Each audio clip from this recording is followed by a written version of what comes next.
Good morning, ladies and gentlemen. Little 2 week break, but we're back here with another One Piece chapter review, chapter 1140. A lot of interesting things happened this week. A couple of character reveals, little mini training arc, so to speak. Riddell, how'd you feel about this week's chapter, man? I thought chapter was interesting.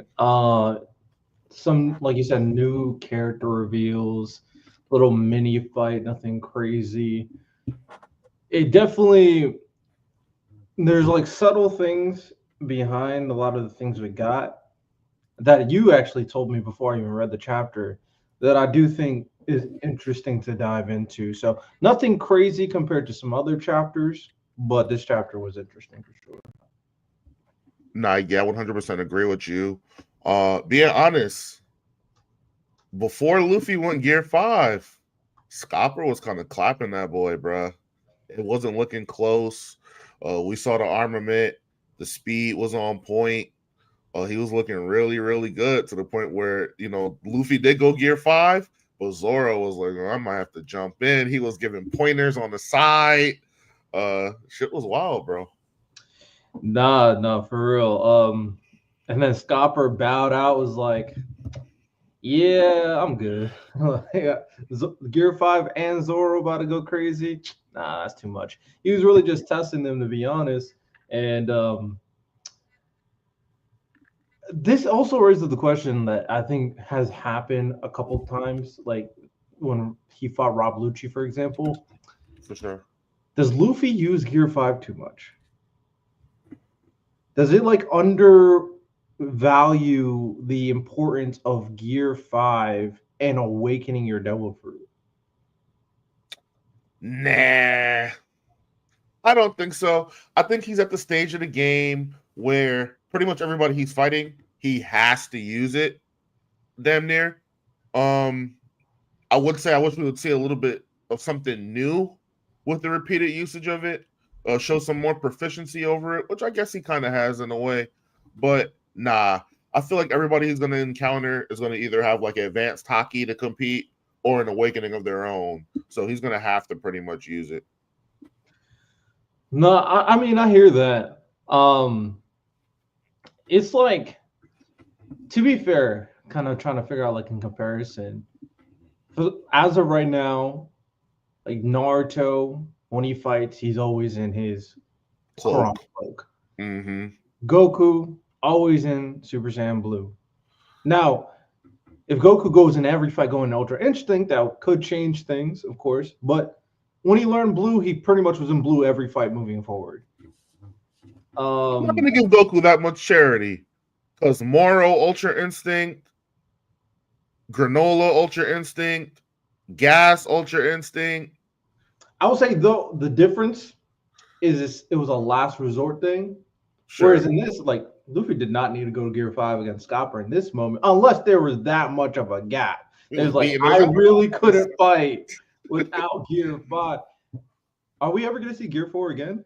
Is there any point to see Gear 4 again? Um, I'm trying to think. I mean, it was incorporated briefly on Egghead, so he's trying to use it. He tried to use it on Kizaru. I mean, Kizaru was way faster than it, but he tried to use it there. He used it on Loki at the beginning of this arc as well. So maybe for shits and giggles, but me being for real to compete, I don't think he'll be using that transformation anymore. I don't. Fair enough. I mean, if you got a strong transformation, ain't too mad at it. And shout out Zoro for getting involved to Quick. defend his guy. That could have been interesting. It's always interesting to see all these old heads still got it. They ain't just a pushovers. They're ready to fight.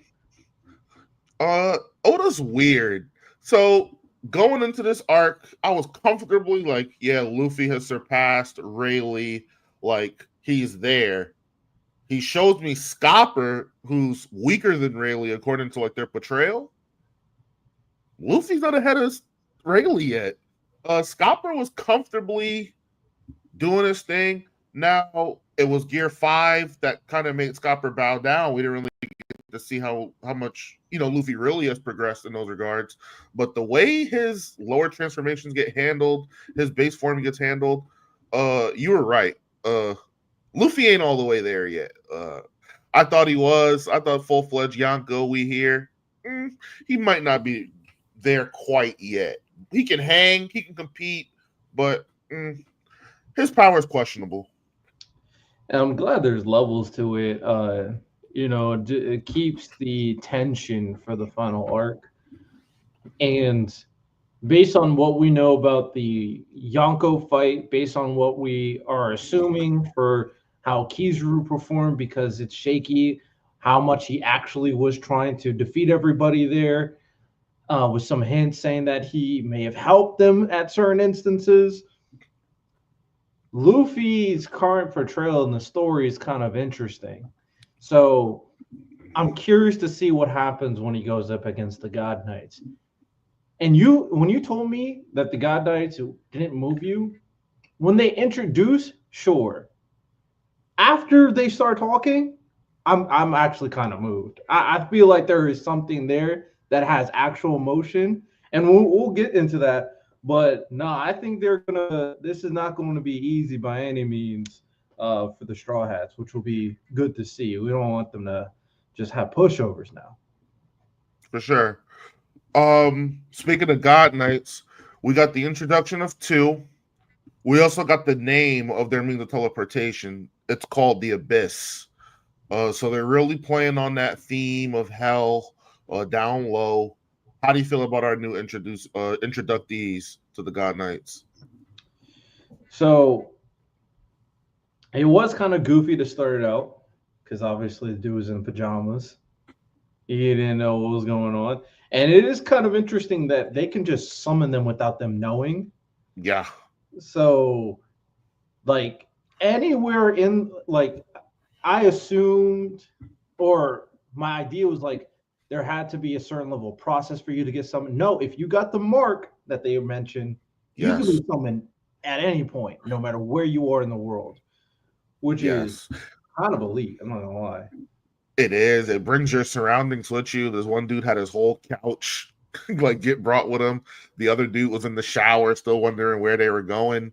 He's like, "Yo, what time do I gotta be there? What location?" He hadn't even realized that he was summoned. The shirtless naked dude, I thought he looked pretty cool. Kind of big nose like me, but I was like, "You're a cool dude. You look intimidating, especially when he was dressed." Mm-hmm. The other one, dude is in his awakened mythical zone form, and he still looks goofy. He has that fishbowl over his head. I am not Killingham, I think his name is. I am not moved by Killingham or whatever his name is.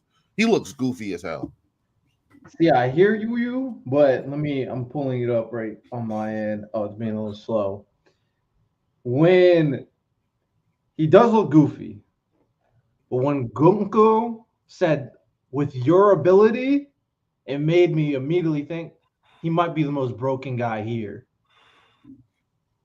So, and I'm wondering if because, all right, so the context of it was they have to figure out a way to get the giant babies across the ocean back to the Holy Island. Sure.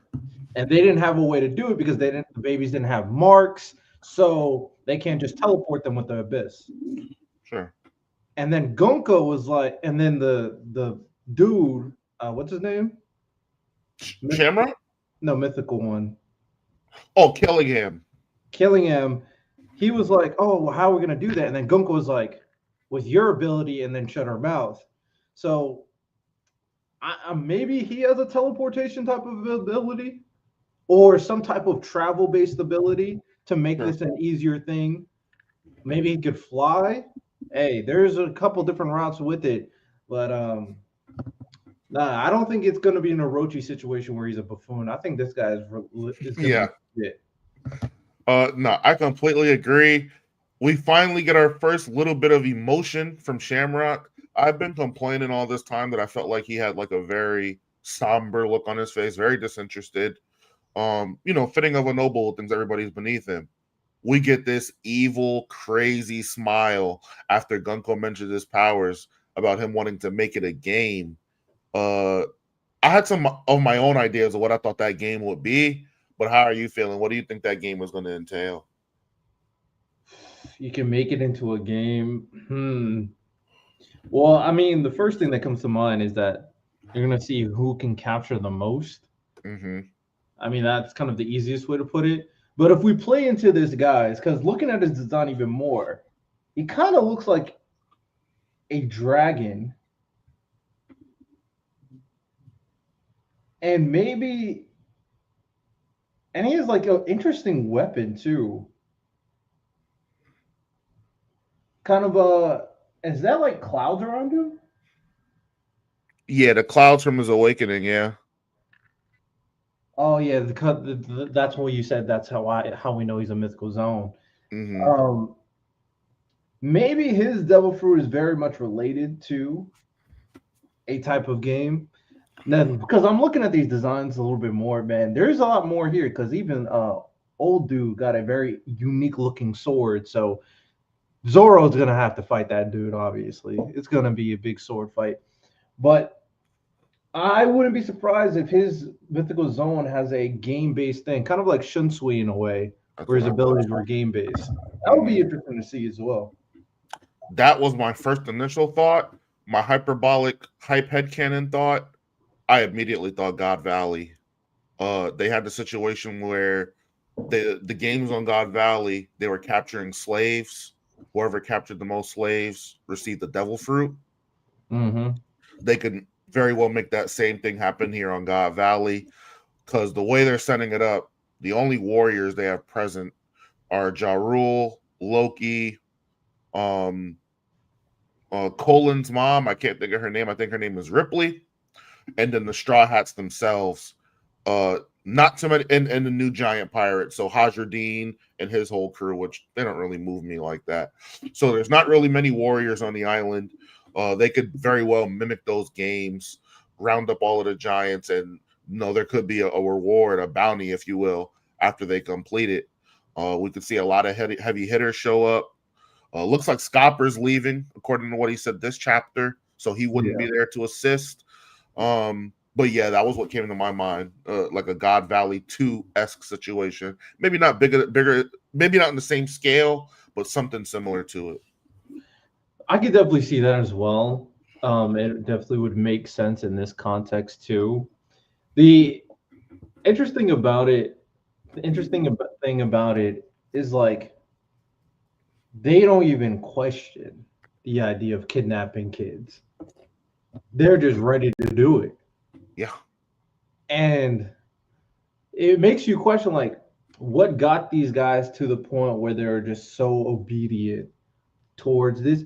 And another interesting part about it is that they all belong to a family now. Now, this kind of is an interesting entering you hit a it. type of story where it's like kind of like Tower of God, where there's different families that have different power, and I'm guessing these are either representatives or heads of their family that is For sure. representing the God Knights.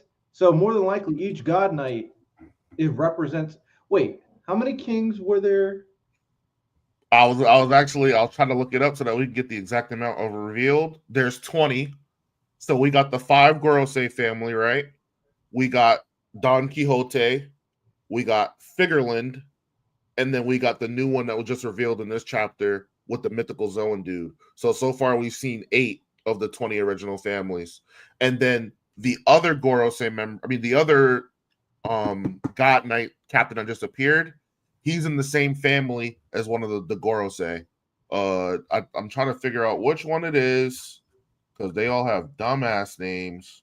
So Rimu Shifu is killing him, and then Shepard is Somers. Shepard is well, his last name is Shepard, Summers Shepard. Gorosei, let me just Google Gorosei Shepard. One of them's last name is Shepard. I can't think of it. It's Jupiter. So Jupiter's last name is Shepard. So they're in the same family. And So we which could one kind is of that one again? uh say that one. What's it one Which more time? one is Jupiter again? Jupiter is the worm. The one that turned into the giant worm, Bakatsu. Okay. He had the suction. Oh, he had the crazy suction abilities. Was sucking everything up on the island. It was like a big gravitational well. You said Jupiter. I was like Jupiter. Yeah, not Jupiter. That's how it's pronounced, Jupiter? Yeah, Okay. Um. Okay. Interesting that he's a part of that family. Another interesting part about it too. I might as well kind of touch into this. We had the discussion before that Shamrock wasn't a saint, and then it was like, oh yeah, he's just not a part of. No, these dudes are saints. yeah. I'm confused. So now it does raise a really interesting. Why is Shamrock not a saint? And actually, we don't know about Gunko either, because No, we don't. I doubt that's her full name. Yeah, she definitely has a surname, a place of origin, but Oda's so funny in the way he does things. He chose not to introduce hers. Hey man, that could lead to a lot of theories on maybe she's related to people we know, but we got two saints from the same family. Now we're just like, well, how does the saint system work now? Yeah, because even we spoke about it before. During Garling's introduction, he wasn't a saint at the time. But when he was promoted, he became a saint. But Shamrock's not a saint. Shanks is obviously not a saint. But this guy is, and he's not an elder. Could he be a candidate? Could he be next up? Like in case his father was to fail or pass or whatever. There has to be a signifier that determines how you get it.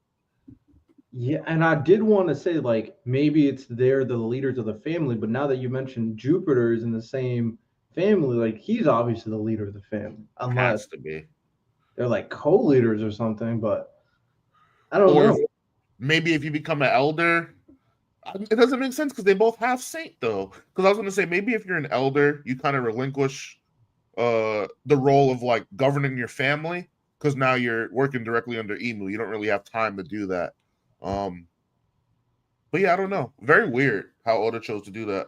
Yeah, and what's good, trendy? And also like these guys are saints, but Shamrock is the leader, and he's not a saint too. Maybe it's like a certain ceremony you have to go through to become a saint. Sure. I've also had another running theory. What's up? I'm still working on it because I need evidence to back it. I don't really like having theories without evidence to back it. Fair. Oda plays with this idea of two, where if the pirates get something, the world government in some way get it as well. So we have the Vegapunks, for example. Straw Hats got one, government got one. Mm-hmm. When the two admirals fought, government got one, Akainu, pirates got one, Kuzan, right? When we see Shanks get discovered, he's in a treasure chest of some sort. Pirates got one, Shamrock's with the world government. Mm-hmm. Marines, world government got one. What if they're not really Garland's sons? That's an interesting thought. That is an interesting thought. But Shamrock was, I mean, Garland does look like them, but they could be clones. Something. Because even in his youth, in the anime, we see his older self with colored hair. Similar to when Gear 5 was out, before we saw it colored in the anime, and I hate to use the anime to verify my findings, but similar to Gear 5 before it was animated, people had the color scheme all wrong. People had Luffy's hair yellow, people had Luffy's hair red. You know, people were playing with the idea of what he would look like. Mm-hmm. We've never seen young Garling in color yet, I don't think, in the anime. No, that's fair. Everything is kind of speculation in terms of the color of his hair. I mean, I wouldn't be mad at the idea that they're like clones of Fergoland, especially considering that when you think about like different characters we've seen in One Piece, from like the father version and the and then the kids, we haven't really seen it where like the kid looks exactly like his father. Unless we see Dragon when he was a kid and he looks exactly like, which honestly I doubt. I don't know if he's going to look exactly like Luffy. And then obviously with the Sanji situation, I doubt he looked exactly like Judge. Sure. Um, that could be something. That could be something as well. That We see a Garp in his youth. What'd you say? I said we see a Garp in his youth, and Garp doesn't even look. Obviously, him and Luffy look related, but they don't look one-to-one identical either. Not at all. He doesn't even look like. And we've seen like a young image of Dragon. Dragon and did not look like Garp at all. None at all. So maybe we're kind of like they look too much alike. Coming to think of it, too, Garland is the Minister of Science and Defense. So when we got to see Saturn, he played with the idea of the Mother Flame. He kind of helped make the he helped with the idea of replicating devil fruits. He didn't create the method and the process, but the idea. He genetically gave Bonnie a fruit. We know that, and he cured her disease. So he didn't get that title because he wasn't proficient with science. And now we see Garland take up that same mantle.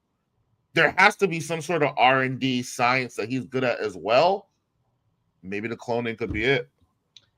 And we actually, from my memory, I don't think what's her name, Susie.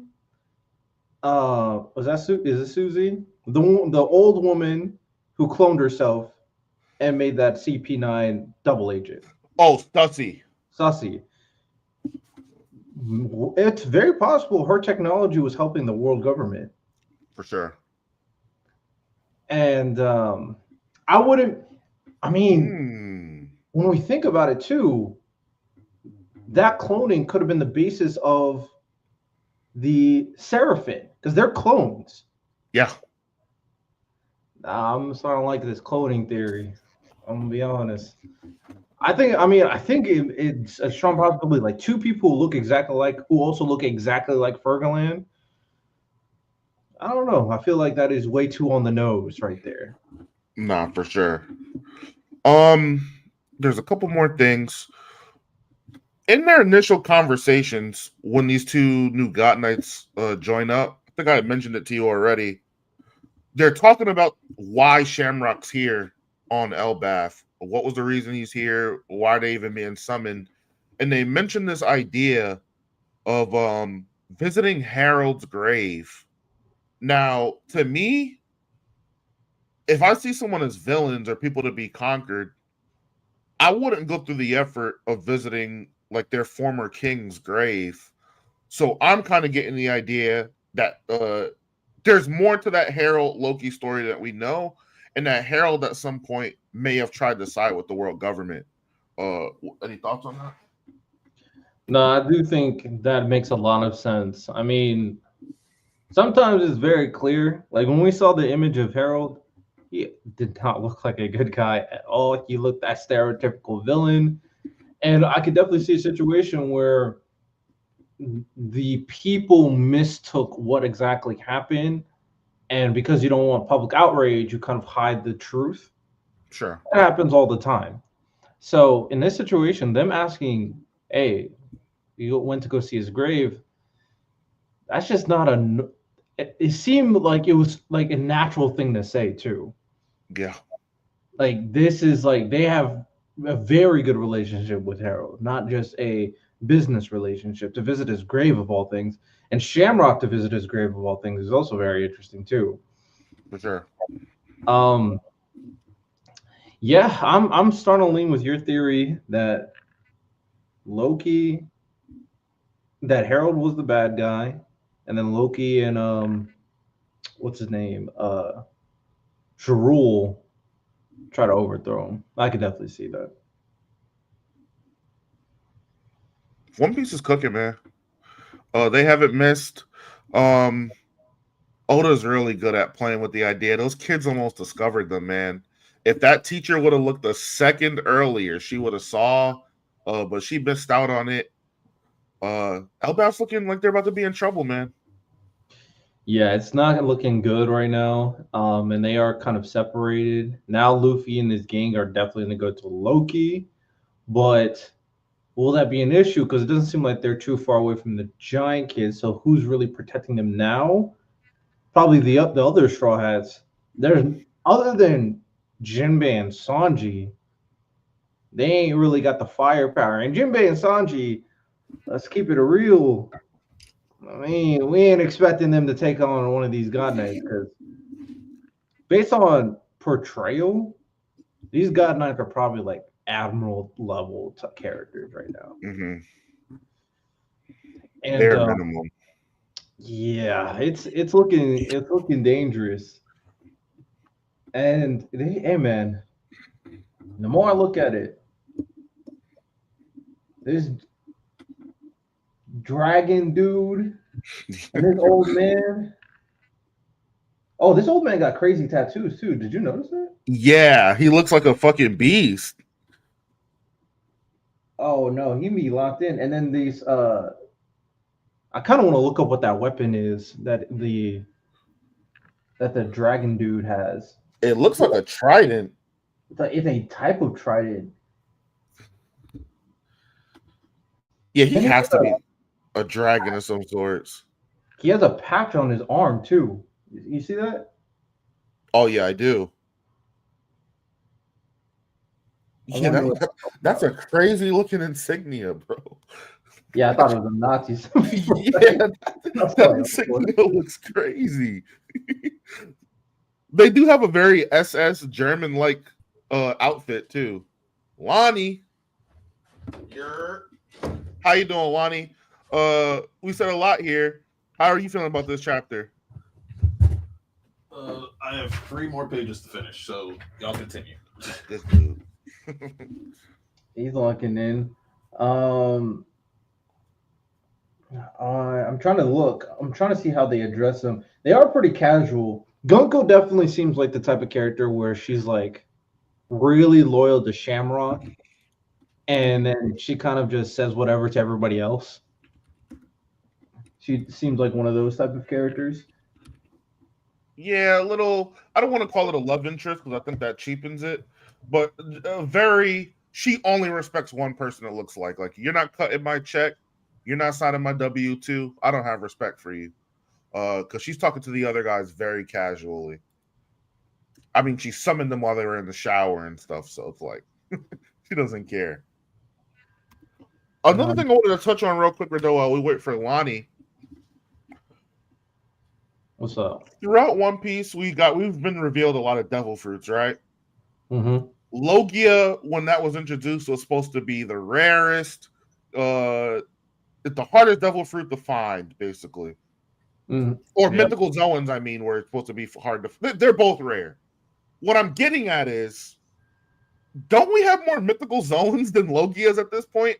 I feel like since Wano ended, or at the start of Wano at least, every single new introductee damn near has had a mythical zone.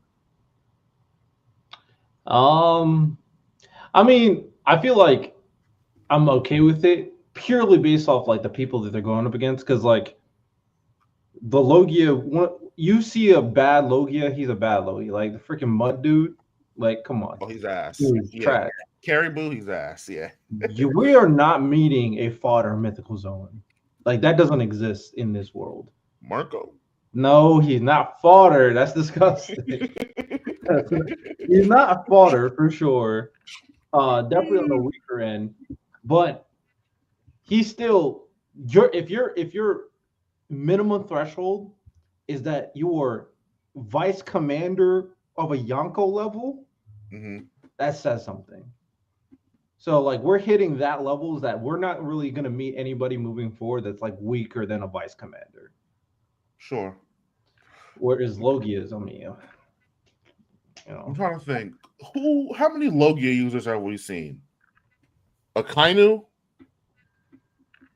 Aokiji. Yeah. Smoker. Kizaru. Enel. Enel? C. yeah. Eneru. Enel, yeah. Caesar. Ace and Sabo. Yeah. Uh, Mud Dude. who? Mud Dude. Caribou. Yeah. Crocodile. Teach. Yeah, And Monet. He's a Logia too. And Monet. Monet, So we yes. got 11 Logias, I think. Trying to think if there's. That sounds right. I can't think of anybody else off the top of my head. Wait, was Doflamingo a Logia? Paramecia. No. Paramecia. Let me see. 11. There's Mythical also Zoan. they introduced that concept of like special paramecia, and only like one person had that. Yeah. So Katakuri is a special paramecia where his shit just functioned like a Logia. So I was like, why can't he just be a Logia then? Might as well, right? like Luffy doesn't even fall under special paramecia anymore. Yeah, like how many Zoans? Kaido, Momonosuke, Luffy, Sengoku. To be fair, elder, when it comes to Momonosuke, he had a clone manufactured fruit. Yeah. So we'll take his off. 5 Gorosei. Oh, and Zozo was right. We forgot about Karasu in the Revolutionaries. He's the Logia, the suit fruit. So that's 12. The suit. I'm trying to think. Because I know the crow guy. He fight with crows. Oh, I didn't know he was a Logia. Gotcha. Yes, the suit fruit. What about the dude that can turn? Is the island guy a Logia? Paramecia. Looks like we have 9 mythical Zoans. Probably going to meet more. I'm sure more of the God Knights have mythical zones too. And then, did you count all the elders? You count all the elders? Yeah, I counted all the other ones. Shamrock, the new dude that just appeared, the 5 elders, even though that's cheating because we don't really know what their stuff is. But until we get otherwise, I'm saying they're mythical zones. And Marco, we have 10. Yeah, I mean, they're all high levels, so I'm cool with it. Remember where Kong was a character? Yeah. Has done nothing in the story. He's literally... I mean, he's a Kainu now, as much as I hate to admit it. Or a Kainu is him now, rather. They just sit behind the desk. For some reason, I thought his name was like... I thought it was like Monkey D. Kong or something at some point. That would have been nuts. But yeah, he was just a character that didn't really do much for the story. But I'm fine with it. With the mythical zones, with all these characters, as long as they're all like big, like strong characters, I'm cool with it. Because it keeps the value of a mythical zone intact. Marco? Stop disrespecting that man, Marco. I'm sorry, Marco's not him. He has a Himothy fruit, but he's not him. I don't know what you expect from Marco. Like he had a fight against 3 admirals. I don't know. He's supposed to. He has that crazy ass Phoenix Logia, and he hasn't done shit since. Can you show me some attack power, Marco? Something. I mean, Phoenixes are all about not dying, not really attacking. So what is he, like Captain America and Marvel Rivals? That's what he is? He's just a gnat? He's just there? He can heal, he can fly, he's a good support. He's the doctor, right? He's a healer. Is he a doctor? Your doctor too. Like, come on, man. Man, he wasn't treating Whitebeard, but we're not going to get into it. Hey, Whitebeard, there's only so much you can heal. We played Marvel Rivals. When you're right in the middle of the battle, like, I only can do so much, man. You know what he reminds me of? Enjoy the amplifier. That's what he reminds me of. Just useless. He is not him. He's not Rocket. That bum. Lonnie, how'd you feel about this chapter this week? Now that you're finished.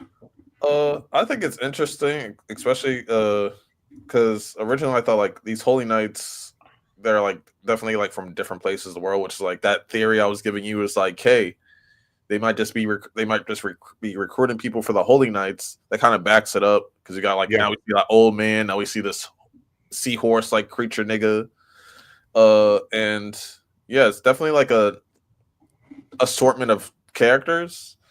So I'm interested in that, and also, Roger's crew was just apparently just OP as hell. Because that old man was a part of Roger's crew, right? Yeah, he was the other vice captain, so to speak. Yeah. So yeah, they were just OP, especially how he was just messing with Zoro and Luffy, like just messing with their asses. So there's definitely that also just shows that there's a level that Luffy and Zoro still need to get to, because were Roger's crew strong enough to really accomplish everything? Maybe not. But if they're like that, if they're still this strong and like they're past their prime, and they can just toy with Zoro and Luffy and stuff like that, that just shows that like there's still like another gap of power that they need to accomplish. Sure. So, it showed more of like the Holy Knights and like that kind of setup, and it also showed the journey that still needs to happen with Luffy and Zoro. They still got a long ways to go. Do you think your theory is really backed up? I mean, the reason why I say that is because it seems like the Holy Knight characters are members of the, because me and Miles were talking about it. These guys seem more than likely members of the royal family. So it's not really a recruitment from people outside, but those 20 royal families probably all have a representative, or for the most part have a representative in the Holy Knights, and that's probably what's going on right now. Do we know? So with my theory that I haven't revealed yet to the fans of BSS, do we know whose parents that person belongs to? Like, do we know who their parents are? Talking about Gunko, right? I'm talking about the little girl that died to the stairs. Oh, I mean, if you're, it would be kind of crazy if she is part of the royal family and she just somehow, unless, I mean, it's possible. I'm just, there's a lot of possibilities nowadays, considering a lot of, we are questioning how the validity of all these families are, because some people are saints, some people aren't. Me and Maz were talking about how Shanks and Shamrock could be clones of Fergalin. Like, there's a lot of. You think they're clones? I don't know if they're clones. Like they seem like grandchildren or children or whatever. Why don't they have the same title as their father? And the one that was just introduced has the same title of his family matriarch. Shamrock isn't a saint. Yeah, I think it's because you know what I think? I think it's like you have to be like the first of the family. There can't be two first of the families. You have to explain who the other one is for the shepherd. Yeah, well, I'm saying like I think Shanks was born. Like if they're twins, Shanks was born first. So Shanks is supposed to be. Shanks is the baby. Oh, he's the baby? Yeah, he said Confirmed. Oh, then maybe there's another brother. I don't know. Hey, if there's a third brother, that is possible. If there's a third brother, then I don't know. But the same thing, it might just be like who's supposed to lead the family or whatever. I don't know. I mean, it could be like Shanks is the younger brother, but he was selected to lead the family for some reason. Miles brought up that Saint Summers is a part of the same family of Saint Jupiter, and they both got the name Saint. One's an elder, one's a holy knight, and he isn't a captain in the Holy Knights. He's just a member. So why is he a saint? But the leader of the Holy Knights isn't a saint. His father became a saint after getting promoted. It is. Yeah, they gotta explain that because, like, if the father wasn't a saint, but he's a saint now, and then the other guy, who's not the head of who's not the head of the Holy Knights, is already a saint, like, there might be like a rites of passage thing. There might be like something you have to accomplish. It could be any one. It could be a number of things. But right now, there's not a consistency with it to like really determine what it is.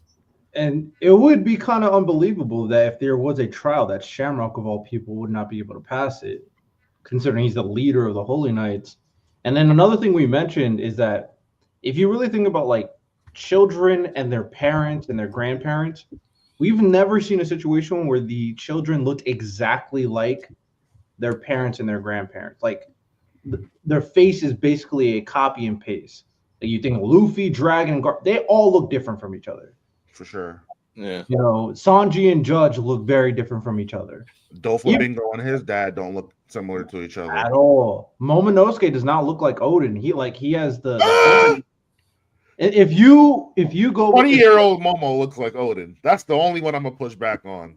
Yeah, he does. He does look like he looks like a his skinny son, old. but he doesn't look like if you I get what you're saying. I get what you're okay, saying. yeah, they obviously look related, but if you get young Fergoland, Shanks, and Shamrock, give them all that same hairstyle, you would not be able to tell any of them apart. You wouldn't. I don't disagree. If Shanks did not have that scar, they would all look alike. Yeah. I mean, clones are possible, but like we just saw that like the clone thing in the One Piece verse is kind of new with the whole Seraphins and stuff like that. So, Lucy's been a clone for a grip. Yeah. Lucy's been a clone for at least 20 years because she was a part of Mads with Judge, Caesar, Vegapunk, all them. And the Seraphim could have been technology they eventually got to, but there had to be a baseline to kind of set everything up. So they could have been working on clones for a while, and then eventually they got advanced enough to create the Seraphim. It makes sense. There's so many questions. There's so many answers. Oh no. Am I off? Do I think like Shanks and his twin are clones? Probably not. But like, is it a possibility? It's fucking One Piece. It's what everything's a possibility in One Piece. Like say we know Luffy's a damn clone. I'd be mad. No, I'd actually be mad too. Do you think sometimes mangaka do things where they give a character who's obviously a villain that a little like human type moment, a little cutesy type moment, and you kind of got that with Gunko, where she looked all shy and then she turned around to Shamrock because the guy was in his pajamas. Yeah. I know I'm just putting this out there because Oda has flipped the script so many times. Will he flip the script with Gunko and potentially Shamrock later on in the story where they turn and become good guys? I'll give you one. I'm not giving you both. I think Shamrock is 10 toes. I can't see him flipping sides. I can't see it. I can't either, but you never know. I wouldn't be mad if he's like more evil than ever. Like, I wouldn't be mad if he's final villain vibes. Like, it's Emu, and then Shamrock tries to overthrow Emu. I wouldn't be mad at that either. Shamrock goes all 10 toes. Ooh, we gotta see, man. One Piece is cooking, man. No break. I'm kind of nervous, man. It's just during Egghead, I feel like the story was slightly predictable. I could kind of see where everything was going. This arc, with every new chapter, I get more and more confused.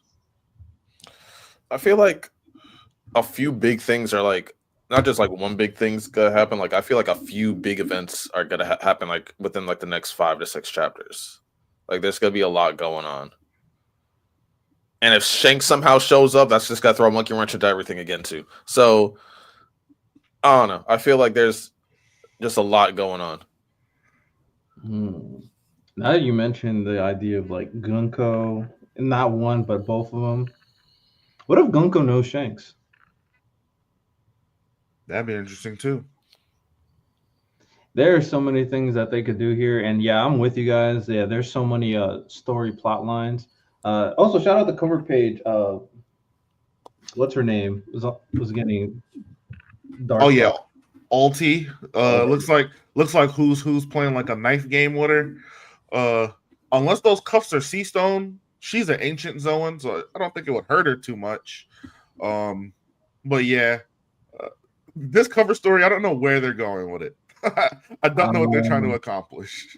And it kind of leads into the idea because they love when it comes. Ulti was the character in Wano who was like the villain, but she would do like QT type things. Oda's gonna turn her into a good guy.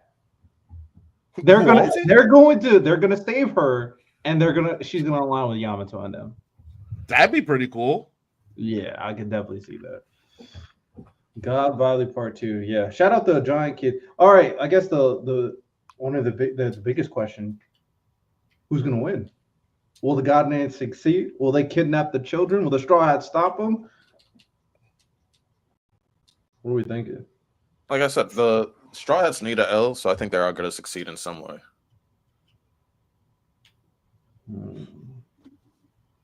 Something about Oda. Oda doesn't play with the kids, man. That's just one thing. He's always treated kids properly throughout his story. So the aspect of the kids getting kidnapped, I don't think may happen. But like Lonnie said, in terms of like head up combat, they might handle the Straw Hats pretty convincingly, which leads to them seeking Scopper out. Like they protect the island, they prevent what's happening, they realize they're outmatched. Maybe we got to train for a little bit, even if it's a week, 2 weeks, something. We got to fit some training in. An outright loss. Yeah, this will be interesting. It'll be interesting. I'm all for it. Loki, we're all for the Loki team up to see what he can do. And I'm glad there's no break. Shout out Oda. One more thing before we head up out of here. I think Scopper has Conqueror's Hockey. I can see that. When he does the attack, similar to all of Kaido's attacks, all of Luffy's attacks, Oda shows the singular panel of his weapon with the lightning trail and the crackle effect that we usually see from Conquerors. Throughout this story, they did all of this hyping up for Rayleigh. I feel like we got nothing for Scopper. And now he has like Conqueror's Hockey. I thought he would have been strong. But that man Roger had 2 Conquerors under him? That's kind of crazy. I mean, but it's not too crazy because like we saw with Rocks. Rocks had like what 3-4 people. Yeah, that is true. Cool. Whitebeard, Big Mom, Kaido, yeah, he had 3. Yeah. And I'm assuming he also had it, so yeah, so 4 people on the crew with Conquerors that's absurd. Yeah, Rox was legit. I wonder how far they're gonna take this cloning thing. Because there's Blackbeard. People speculate Blackbeard's a clone of Rox. I wonder how big if Oda's gonna keep on kind of pushing the envelope. I mean, he's been pushing the idea of reincarnation too, so that kind of falls in a similar vein. But no, I think Scopper is Conqueror's Hockey, for sure. You know, and that's why Kobe and Mihawk can have it as well. Anything else, boys, before you wrap this one up? On that note, I think that covers pretty much all of it. Yeah, I appreciate everybody for popping out. We do these One Piece lives pretty much every Sunday whenever there's a chapter, so no break. We're going to be there next week. You can also catch us on our lives every single Tuesday at 9 p.m. and our open dojo show where we allow you guys to come up, share your opinions, go one-on-one with a captain. That's every other Thursday. So this Thursday it won't be happening. Next Thursday it will. Make sure to also check out our link tree where you can join our Discord and be a part of the community. Team Heroes and Team Villains is now a very, very official thing. Team Heroes up 2-0, winning as all heroes do. And hey, rock with us. Because like outside of dojo, they don't be winning nothing else. They don't be winning nothing else. I'm just saying, like me and Ty are pulling a reverse sweep on the drafts now. Yeah, I'm just saying, like in Discord. Also, niggas came at Miles yesterday, and guess who was in the comments? Team Villain. I didn't see no Team Heroes in the comments at all. Y'all doing y'all job, man. Villains doing their job, man. Heroes, they're meant to be the good people, man. You saw what I did. I dropped my Addy and I left it at that. That's the hero vibe. Yeah. They all handle the messy work, and then the heroes the ones that will. Then you got random trying to defend Meliodas. That's that's not what he was doing. I'm just throwing out evil propaganda. You got Riddell saying that like he loves it when two heroes glaze each other. That was wild work. He said that bar for bar. That's what he said. He said, "I love it when two heroes." You gotta praise your fellow heroes. I screenshotted it too because we're allowed to cheat. Y'all ain't allowed to cheat. So I screenshotted that shit immediately. No, I mean, hey, it's nothing wrong with glazing your fellow hero, man. Nothing wrong with it. I stand by my hero message. I have nothing further to add. Nothing wrong with I know it. you ain't got nothing to add. Hey, man, you gotta appreciate your fellow compatriots, Yeah, your fellow peoples. You know what I'm saying? Hey, you glaze your villain Tom Brady all the time. Same principle. These guys are about to crash out. Anyways, appreciate everybody for stopping by. Make sure to give this video a like if you're still here. And peace.